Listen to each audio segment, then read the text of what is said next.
primeiro Brutus importante da história brasileira, compreendeu? Foi o Dutra. Foi eleito pelo Getúlio, porque senão conseguiu um voto na rua de ninguém. O Getúlio disse, é o candidato que eu indico. E o povo votou no Getúlio, através do Dutra. Pois bem, o Dutra chegou no governo, creia, nem respondeu o telegrama que o Getúlio mandou para ele felicitando.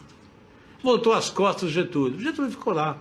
Quando terminou o prazo, ele veio, assumiu o Senado e começou a fazer discurso de oposição.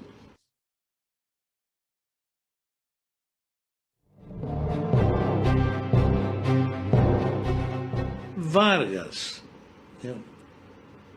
decidiu tomar aquela atitude porque ele sentiu que o povo brasileiro ia ser esmagado por aquela força reacionária que surgia. Primeiro, ia desmoralizá-lo, né? Fazendo com que todas aquelas acusações se transformassem em verdades, né? E ele ia ser massacrado moralmente. Então ele não quis ser desmoralizado.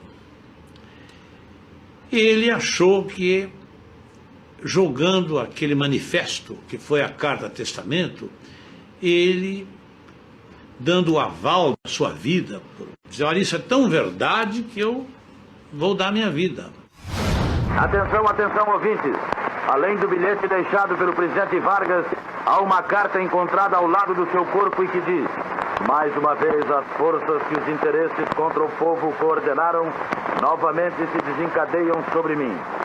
Não me acusam, me insultam. Não me combatem, caluniam-me. Não me dão o direito de defesa.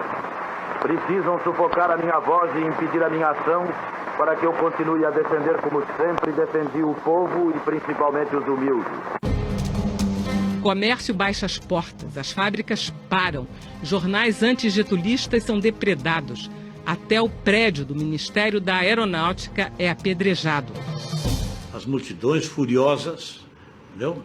Incendiaram os órgãos do Diário Associado, incendiaram o consulado americano, tinha até uma empresa, que não era nada, disse importador americano, quebra importador americano. Os comunistas, compreendeu, estavam assombrados, vendo que aquela multidão estava queimando a Tribuna Gaúcha, que era o órgão, o jornal do Partido Comunista. Assombrado, e por que aquilo? Porque o Partido Comunista já estava fazendo causa comum com os que queriam derrubar Vargas. A multidão se apercebia daquilo. Uma multidão desfila diante do caixão do presidente no palácio e depois acompanha o cortejo até o aeroporto. Um avião leva o corpo para ser enterrado em São Borja.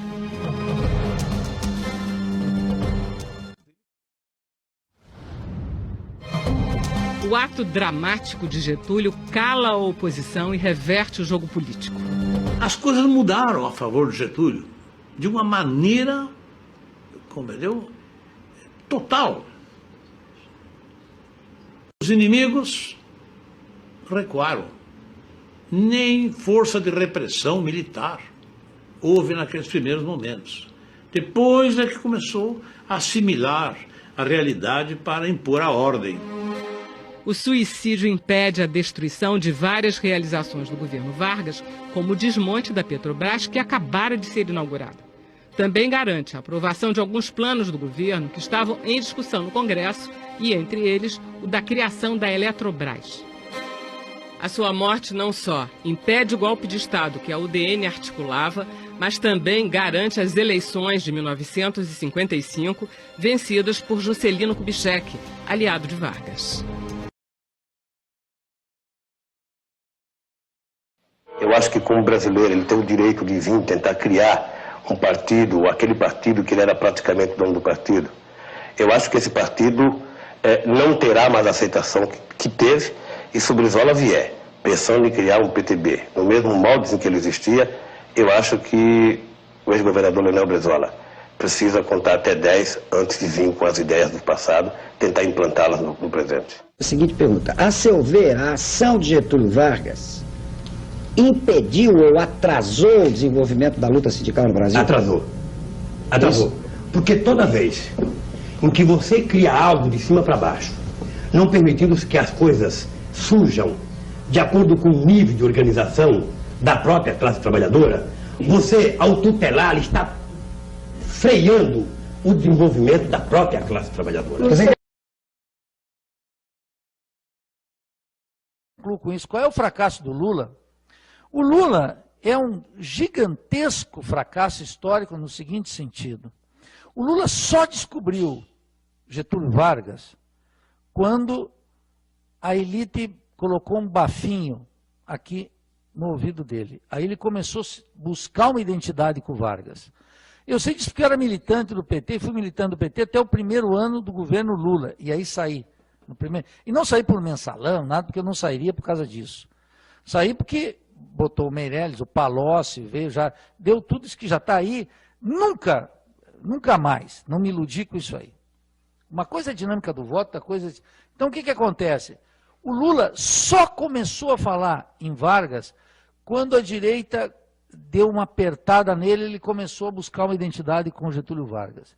Nunca Lula, nem Dilma, nem o PT inventou alguma coisa sobre o projeto nacional da sociedade brasileira. Nunca, nem agora, nem nada. Isso não está no horizonte da política. Então, essa é uma questão de fato extremamente delicada, e se não se resolve essa relação, não tem Revolução Brasileira. Eu não quero reconstituir governo, isso aí para mim precisa de Dilma, Lula, isso desaparece. E ontem estava brigando com o Gil porque disse que o Brizola está morto. Mas não a questão nacional. Não é o sindicalismo que... aí nós teríamos que fazer uma análise do sindicalismo no Brasil. Quer dizer o seguinte, hoje nós não temos um grande líder sindical capaz de colocar em xeque sequer a política econômica. Quer dizer, o nível do sindicalismo brasileiro, do preparo político e intelectual dos sindicatos, é muito baixo. E é uma regressão, inclusive, em relação aos períodos anteriores. Naquele período que era um período de combatividade da Central Única, da CUT, etc., era um bando de desqualificados também. E estão mostrando agora o que eles são. O Lula é a maior expressão disso. Quer dizer, nós não temos que pegar o Lula como um traidor da classe. Nós temos que pegar o Lula exatamente como expressão de um limite objetivo do que era a consciência de classe no Brasil. Essa que é a tragédia. O Lula, então, não trai absolutamente nada. O Lula é exatamente na presidência o que ele sempre foi no sindicalismo. É um limite da classe operária nas condições em que nós nos encontramos. Claro, no petismo ainda havia um fracasso mais miserável ainda, porque as reformas foram abandonadas e ocultadas em nome do poder da política pública. Podem observar a vida acadêmica nesses anos. A quantidade de estudos sobre política pública, como se política pública pudesse redimir o povo da barbárie. Entrou a política pública e saiu a reflexão sobre o Estado e o caráter de classe do Estado. Entendeu? Então ficou todo mundo discutindo política pública. Política pública para miserável, política pública para favelado, política pública para negro, política pública para índio, política pública para mulher, política pública e aí o que ficava aí? Aí, de novo, aquele negócio, a ameaça da Idade Média, eu abraço o capitalismo. É muito fácil ser liberal por ser da Idade Média. O que o Banco Mundial dizia?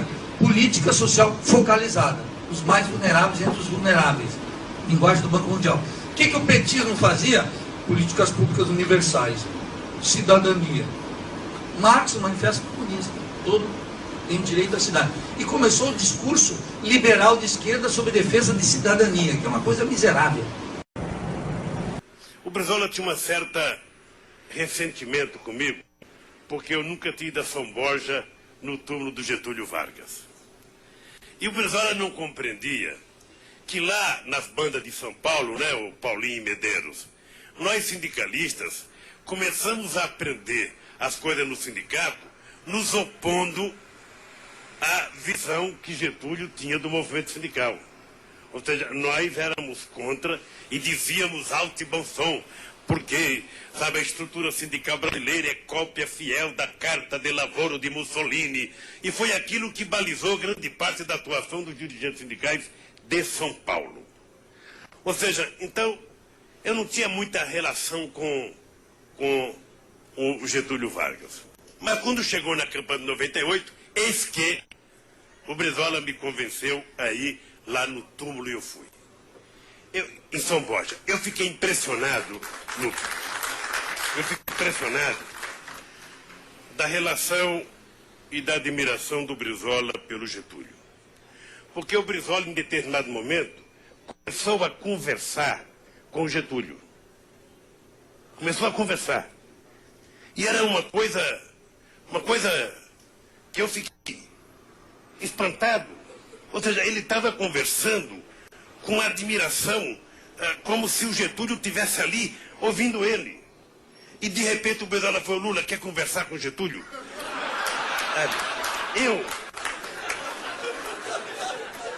E me deu um buquê de flores para depositar no túmulo do Getúlio.